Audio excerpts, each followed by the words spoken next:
Hello बच्चों, स्वागत करता हूं डेली करंट अफेयर न्यूज में। जो महत्वपूर्ण घटनाक्रम होते हैं पर डे के, रोज के जो महत्वपूर्ण घटनाक्रम होते हैं उनको अपडेट कराता हूं मैं। तो आइए देखते हैं आज के जो महत्वपूर्ण घटनाक्रम है। पहला न्यूज है हमारा, सौमित्र चट्टोपाध्याय को फ्रांस का सर्वोच्च नागरिक सम्मान लीजन ऑफ ऑनर प्रदान किया गया। पहला न्यूज है। इसके अलावा जो आपका अगला है, न्यूजीलैंड के दिग्गज खिलाड़ी मार्टिन गुप्टिल ने लिया संन्यास। तो क्रिकेट से अंतर्राष्ट्रीय क्रिकेटर मार्टिन गुप्टिल के द्वारा संन्यास ले लिया गया है। अगला न्यूज है, मध्य प्रदेश सरकार के द्वारा लॉन्च किया गया पार्थ योजना। पार्थ योजना लॉन्च किया गया है मध्य प्रदेश सरकार के द्वारा। इसके बाद अगला न्यूज हमारा, सड़क एवं परिवहन मंत्रालय के द्वारा शुरू किया गया कैशलेस उपचार योजना। कैशलेस उपचार योजना सड़क एवं परिवहन मंत्रालय के द्वारा जो है शुरू किया गया है। अगली न्यूज है, 18वें प्रवासी भारतीय दिवस का उद्घाटन प्रधानमंत्री नरेंद्र मोदी के द्वारा भुवनेश्वर में किया गया। नेक्स्ट है, ईरान की सेना ने किया इक्तेदार एक्सरसाइज। इक्तेदार मिलिट्री एक्सरसाइज ईरान की सेना के द्वारा किया गया है। अगला है, वित्त मंत्रालय के द्वारा लॉन्च किया गया bank net portal. Bank net portal वित्त मंत्रालय ने जो है लॉन्च किया है इसको, bank net portal. Next news है, केंद्रीय मंत्री अश्विनी वैष्णव के द्वारा कुंभ गीत महाकुंभ है इसका अनावरण किया गया। कुंभ गीत कौन सा? महाकुंभ है, इसका अनावरण केंद्रीय मंत्री अश्विनी वैष्णव के द्वारा किया गया। अगला है, कैलिफोर्निया की जंगल में लगी आग से हॉलीवुड तबाह। कैलिफोर्निया की जंगल में लगी आग से हॉलीवुड आपका तबाह। इसके बाद नेक्स्ट है हमारा क्वेश्चन। तो जो हमारे न्यूज होते हैं मैं न्यूज को अपडेट कराता हूं, उसके बाद आपका प्रश्न आता है, उससे संबंधित प्रश्न आते हैं। तो देखिए पहला प्रश्न हमारा, इक्तेदार एक्सरसाइज किस एशियाई देश के द्वारा किया गया है? तो जो इक्तेदार एक्सरसाइज ये पूछा गया है किस एशियाई देश के द्वारा इक्तेदार एक्सरसाइज को किया गया है। मिलिट्री सैन्य अभ्यास जो होता है, मिलिट्री एक्सरसाइज जो होती है, ये किस देश के द्वारा किया गया है? तुर्की, सऊदी अरब, इराक, ईरान। तो इक्तेदार एक्सरसाइज ये भी हाल ही में ईरान के द्वारा किया गया इक्तेदार एक्सरसाइज, इक्तेदार मिलिट्री एक्सरसाइज। ठीक है। इसके अलावा कुछ अन्य मिलिट्री आप एक्सरसाइज जो होते हैं, जो कुछ अन्य सैन्य अभ्यास होते हैं जो भारत और अन्य देशों के मध्य होता है, उसको याद रखिएगा। जैसे आप देखोगे तो वज्र प्रहार एक्सरसाइज किन दो देशों के मध्य होता है? गरुड़ एक्सरसाइज किन दो देशों के मध्य होता है? संप्रीति किन दो देशों के मध्य होता है? तो जो वज्र प्रहार एक्सरसाइज होता है, वज्र प्रहार सैन्य अभ्यास होता है, ये भारत और अमेरिका के मध्य होता है, भारत और अमेरिका के मध्य। इसके अलावा गरुड़ शक्ति सैन्य अभ्यास होता है, ये भारत और इंडोनेशिया के मध्य होता है, भारत और इंडोनेशिया के मध्य। और संप्रीति सैन्य अभ्यास ये होता है भारत बांग्लादेश के मध्य, भारत बांग्लादेश के मध्य, बांग्लादेश के मध्य। Hand in hand military exercise ये भारत और चीन के मध्य होता है, भारत और चीन ये दोनों सैन्य अभ्यास करते हैं, हैंड इन हैंड भारत और चीन करते हैं। और आपका सूर्य किरण जो होता है भारत नेपाल के मध्य, अभी हाल ही में हुआ था सूर्य किरण भारत और नेपाल के मध्य मिलिट्री एक्सरसाइज। ठीक है। इसके अतिरिक्त जो अन्य एक्सरसाइज आपके होते हैं, जैसे है आपका मित्र शक्ति जो होता है सैन्य अभ्यास, ये होता है आपका भारत श्रीलंका के मध्य। और धर्म गार्जियन जो होता है भारत और सिंगापुर के मध्य, भारत और सिंगापुर, भारत और सिंगापुर। और शक्ति ये होता भारत और रूस के मध्य, शक्ति मिलिट्री एक्सरसाइज भारत और रूस के मध्य। और सिम्बैक्स होता है आपका भारत और सिंगापुर। ठीक है, सिम्बैक्स मिलिट्री एक्सरसाइज। इसके अलावा आप याद रखिएगा एक्विबेरियन। तो एक्विबेरियन जो मिलिट्री एक्सरसाइज है, एक्विबेरियन जो आपका सैन्य अभ्यास है, ये किन दो देशों के मध्य होता है? एक्विबेरियन। तो एक्विबेरियन होता है भारत और मालदीव के मध्य, भारत और मालदीव। इसके अलावा संप्रीति संप्रीति सैन्य अभ्यास, ये होता है भारत और सेशल के मध्य, सॉरी भारत और बांग्लादेश के मध्य, भारत और बांग्लादेश।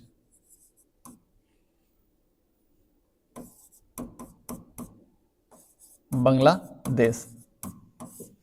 इसके अलावा लामित्य भारत और सेशल के मध्य, भारत और सेशल्स। कोंकण भारत और ब्रिटेन के मध्य,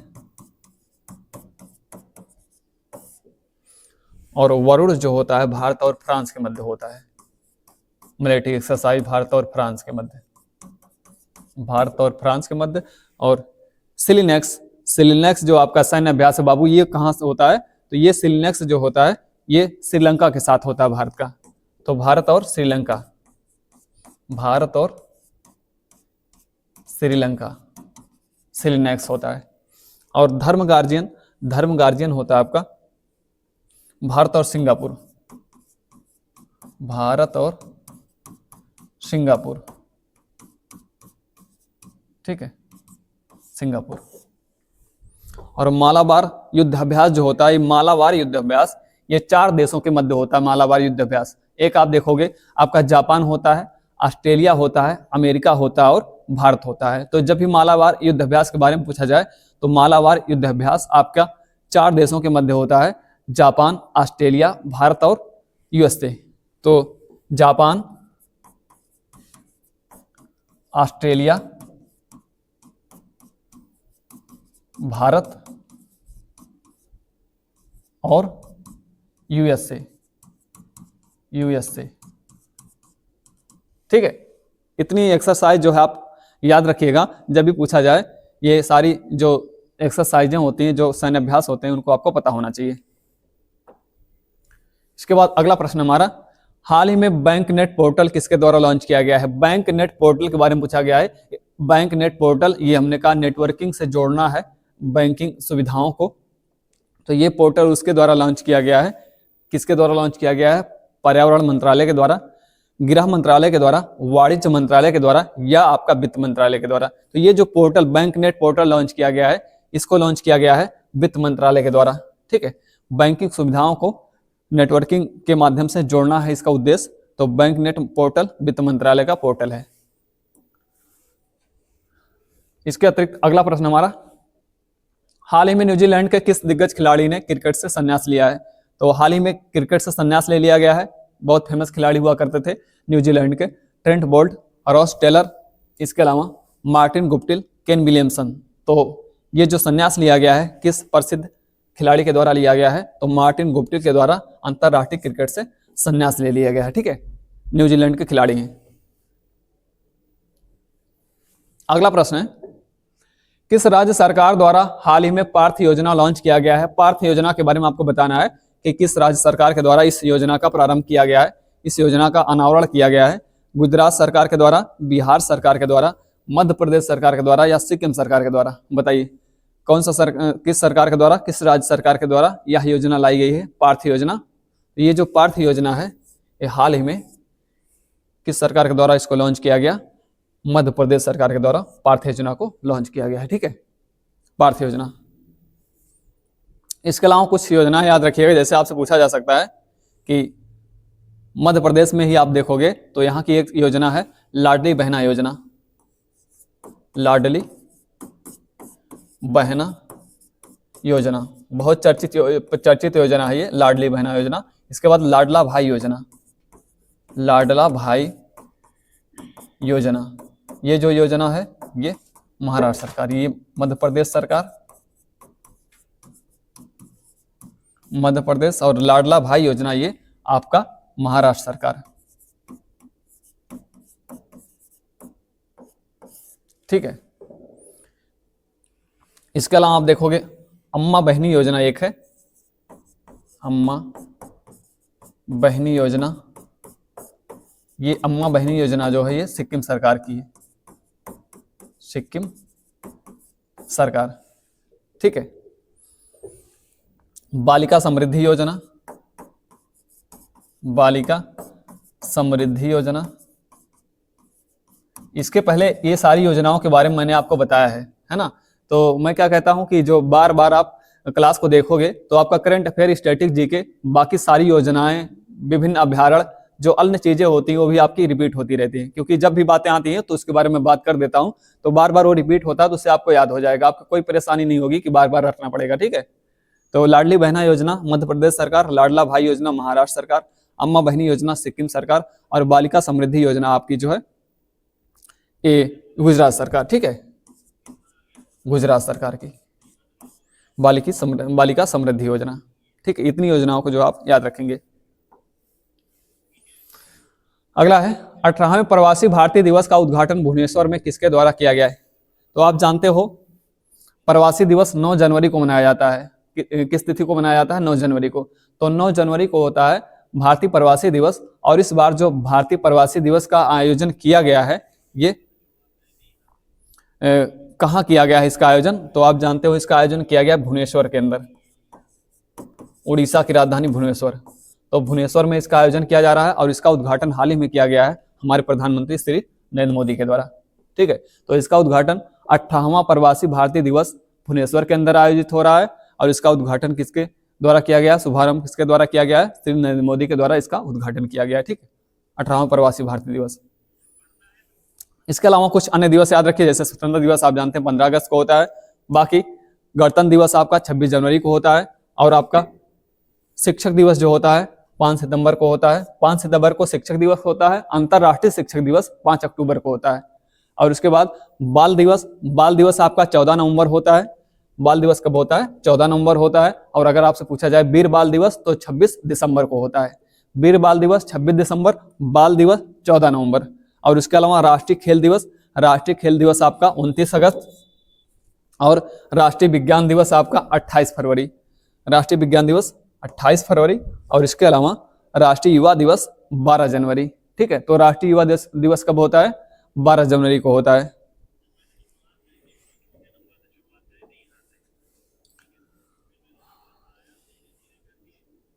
अन्य दिवस 4 जनवरी को विश्व ब्रेल दिवस, 4 जनवरी को क्या मनाया जाता है?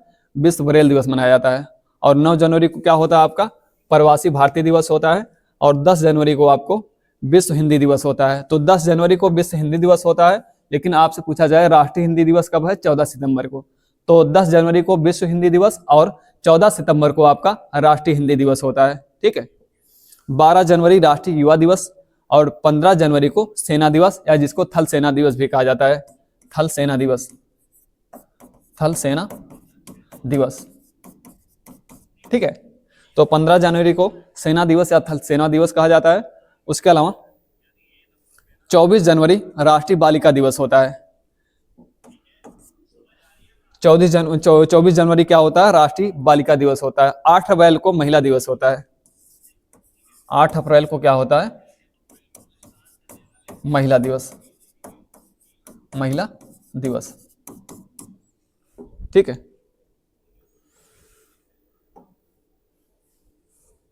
अगला प्रश्न बाबू, हाल ही में किस एशियाई देश ने अपने यहां छठी बार आपातकाल की अवधि को बढ़ाया है? छठी बार आपातकाल की अवधि को बढ़ाया गया है। देखिए, जब हमने कहा ऐसी परिस्थितियां पैदा हो जाती हैं किसी देश के अंदर जहां पर जो उसका ताना बाना होता है, उसका जो तंत्र होता है वो विफल होने लगता है, तो वहां पर क्या होता है? आपातकाल की घोषणा होती है। तो अलग अलग देशों में अलग अलग प्रावधान होते हैं आपातकाल की घोषणा करने की। तो जब भी आपातकाल की घोषणा होती है तो हमने कहा अगर चीजें ठीक नहीं होती तो उसको बढ़ा दिया जाता है। हमारे यहाँ भी ऐसा है कि अगर चीजें ठीक नहीं हो रही हैं और आपातकाल की घोषणा की गई है तो उसको बढ़ाया जा सकता है। तो इसी के चलते इस देश में जो है आपातकाल को छठी बार बढ़ा दिया गया है। कौन सा देश है? इराक, तुर्की, सीरिया, इजराइल। तो तुर्की के अंदर वहां की आपातकाल की घोषणा को छठी बार जो है एक्सटेंड कर दिया गया है, आगे बढ़ा दिया गया है। ठीक है, अभी आप देखोगे हाल ही में चर्चा में जो था इक्वाडोर, यहां पर आपातकाल की घोषणा हुई थी आपकी। उसके बाद आपातकालीन स्थितियां पैदा हुई थी। आप देखोगे दक्षिण कोरिया के अंदर,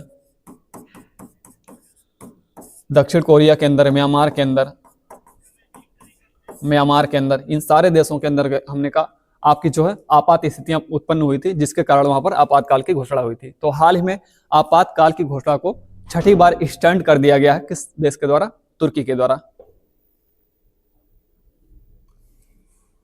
अगला है आपका, फ्रांस अपने सर्वोच्च सम्मान लीजन ऑफ ऑनर से किसे सम्मानित किया है? तो जो फ्रांस का सर्वोच्च सम्मान होता है, सर्वोच्च नागरिक सम्मान होता है फ्रांस का, उसके द्वारा किसको नवाजा गया है?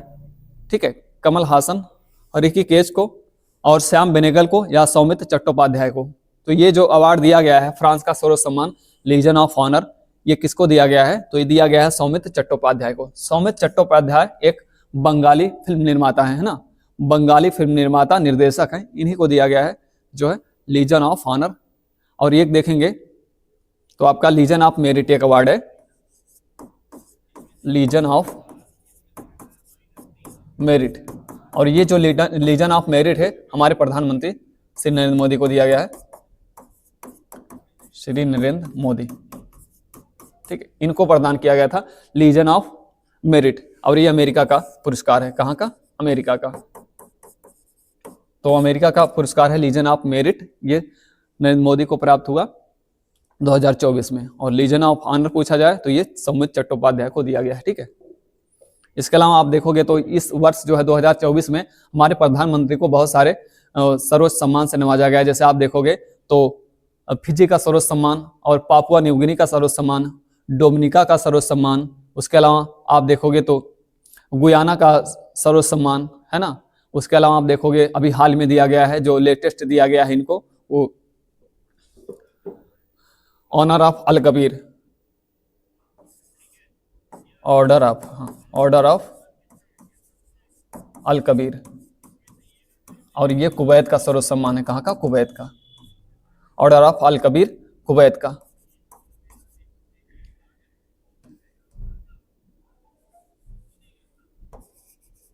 कुवैत। ठीक है, इतने अवार्ड जो है हाल ही में 2024 में हमारे प्रधानमंत्री को प्रदान किए गए हैं। अब भूटान का सर्वोच्च सम्मान दिया गया है, सऊदी अरब का सर्वोच्च सम्मान दिया गया है। उसके अलावा आप देखो संयुक्त अरब अमीरात का, मिस्र का सर्वोच्च सम्मान दिया गया है 2023 में। तो ये सारे सर्वोच्च सम्मान हमारे प्रधानमंत्री को दिए गए हैं, और बाकी ये सारी चीजें याद रखिएगा। अगला प्रश्न है, हाल ही में खबरों में रहा ट्विग स्टेट्स क्या है? ट्विग स्टेट्स क्या है? ये खबरों में रहा था, तो ये पूछा गया ट्विग स्टेट्स क्या है?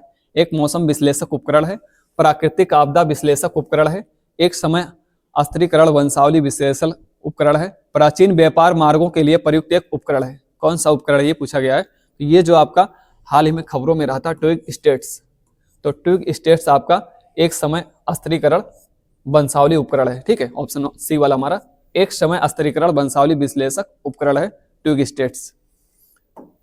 नेक्स्ट है, हाल ही में चर्चा में रहा टिपेश्वर वन्यजीव अभ्यारण्य किस राज्य में है? तो ये आपका जो टिपेश्वर वन्यजीव अभ्यारण्य है, बहुत सारे अभ्यारण्य जैसे पक्षी अभ्यारण्य होते हैं, वन्यजीव अभ्यारण्य होते हैं, राष्ट्रीय पार्क होते हैं, इनके बारे में आपसे पूछा जाता है। तो जो आपका वन्यजीव अभ्यारण्य टिपेश्वर वन्यजीव अभ्यारण्य है, किस राज्य के अंतर्गत आता है? टिपेश्वर वन्यजीव अभ्यारण्य गुजरात, केरल, कर्नाटक, महाराष्ट्र। तो जो ये टिपेश्वर वन्यजीव अभ्यारण्य है कहाँ का है? महाराष्ट्र का है ना, टिपेश्वर वन्यजीव अभ्यारण्य। अगर अभ्यारण्य के बारे में पूछा जाए आपसे, तो आप अगर ऐसा पूछा जाए कि जो है दम्फा नेशनल पार्क कहाँ पे? तो दम्फा नेशनल पार्क अरुणाचल प्रदेश। ठीक है, इसके अलावा आपसे पूछा जाए बन्नर घट्टा,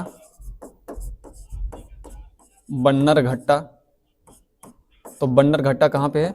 कर्नाटक के अंदर।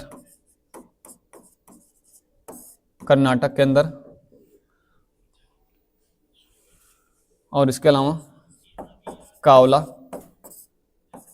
वन्यजीव अभ्यारण्य,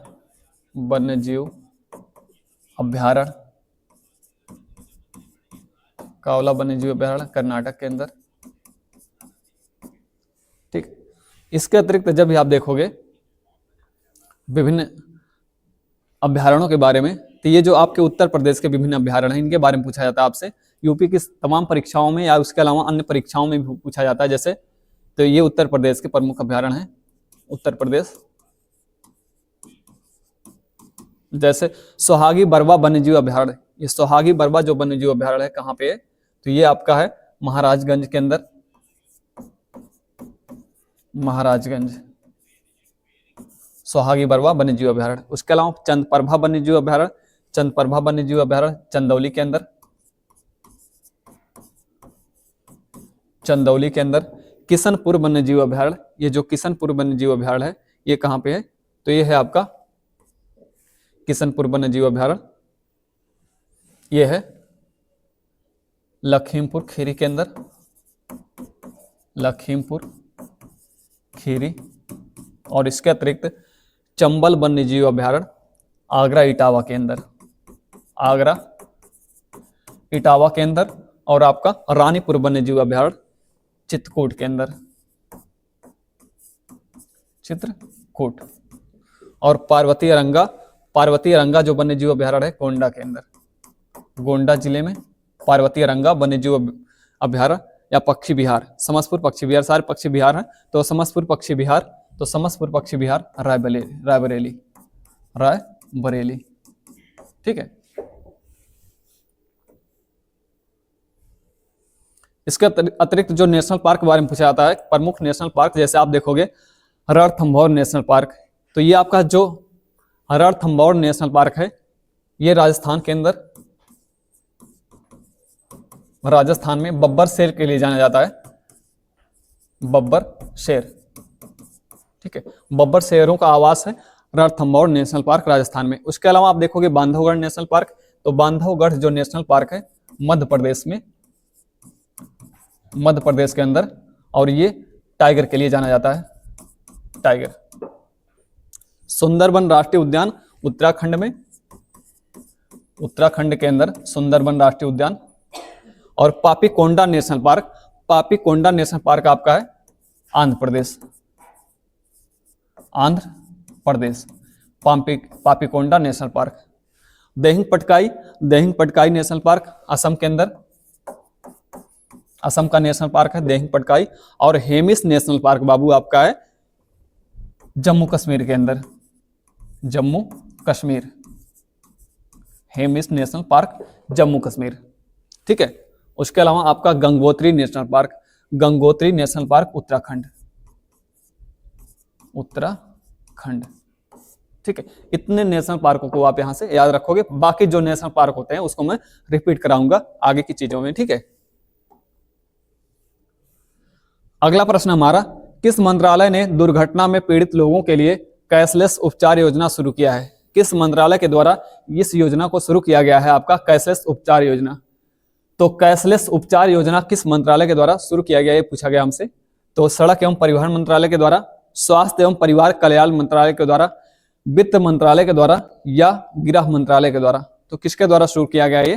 तो ये शुरू किया गया है सड़क एवं परिवहन मंत्रालय के द्वारा कैशलेस उपचार योजना, ठीक है। जो पीड़ित व्यक्ति होगा उसका उपचार कैसे होगा? कैशलेस माध्यम से उसका उपचार किया जाएगा इस योजना के तहत। सड़क एवं परिवहन मंत्रालय, कोई दुर्घटना में हमने कहा व्यक्ति पीड़ित होता है तो उसका जो उपचार किया जाएगा वो कैशलेस उपचार के तहत किया जाएगा, इस योजना के तहत किया जाएगा। तो इस योजना को शुरू किया है हाल ही में सड़क एवं परिवहन मंत्रालय ने, ठीक है। अगला प्रश्न है, अमेरिका के किस प्रांत के जंगलों में आग लगने से अमेरिका के राष्ट्रपति जो बाइडेन ने इटली की यात्रा रद्द कर दी है?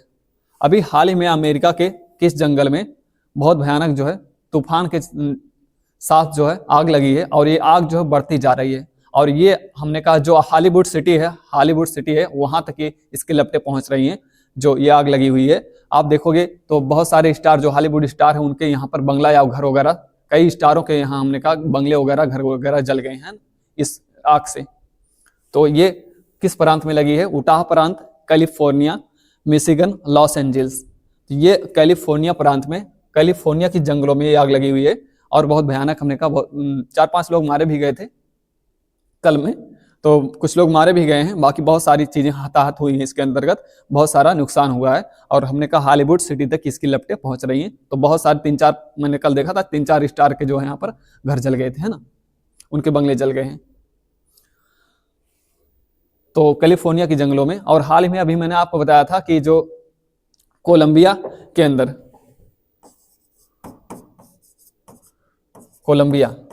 कोलंबिया के जंगलों में भी आग लगी है, जंगलों में,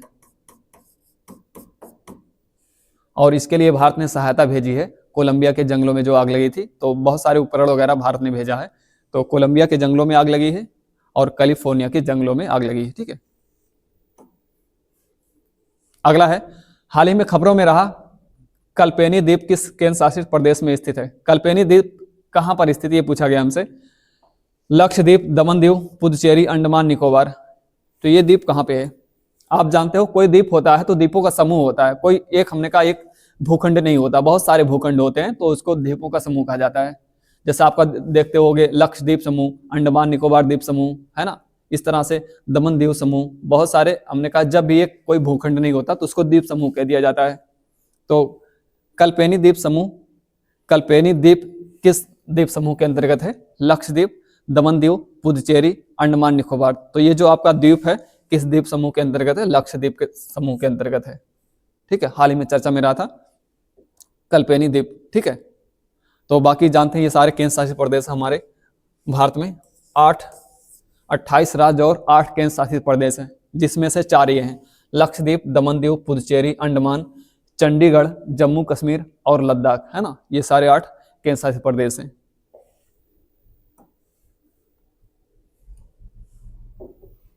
ठीक है, तो आज के लिए हमने कहा ये सारे आपके करंट अफेयर थे, आज की महत्वपूर्ण घटनाक्रम थी। तो इसी तरह का कंटेंट पाने के लिए आप मेरे चैनल को सब्सक्राइब कर लो, बाकी लाइक और शेयर भी करते रहो, क्योंकि ये जो कंटेंट होता है आपका रोज का करंट अफेयर होता है, इसको अपडेट कराता हूँ। बाकी इसके साथ आपका स्टैटिक, जीके और जीएस भी जुड़ा होता है ना। तो पूरा आप क्लास देखिए, और पूरा क्लास देखोगे तो आपका जो करंट अफेयर होता है रोज का, बाकी मैंने कहा स्टैटिक, जीके और जो जीएस होता है वो भी आपका अपडेट होता रहता है। ठीक है, तो आज के लिए इतना ही। थैंक यू वेरी मच, मिलते हैं नेक्स्ट क्लास में।